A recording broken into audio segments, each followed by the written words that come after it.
Maayong buntag mga kalibor. Nilkatiran din nato si Mingay. Kay mag-standby naman ang mga bata diri sa tindahan. Dapat wala din sila yung mga kuko.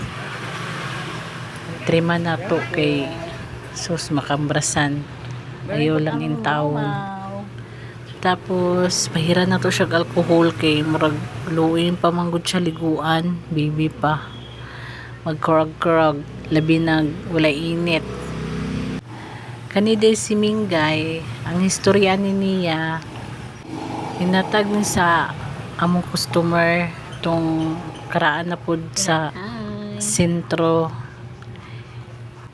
Kita man niya nga maayo pag magkuan og iring mag-alaga mo naghatag niya sa kuha bawiyon baya unta niya ni kay ihang iring nawala wala na ko gihatag oy kay akong bunsoy sana lang maghilak in taon tuloy pod kani si Mingay maka-enjoy pod baya kalingaw playful kaayo mo na lang niya mo lingaw-lingawan diri sa tindahan kung mingaw ginadua-dua na lang siya sa tag-iya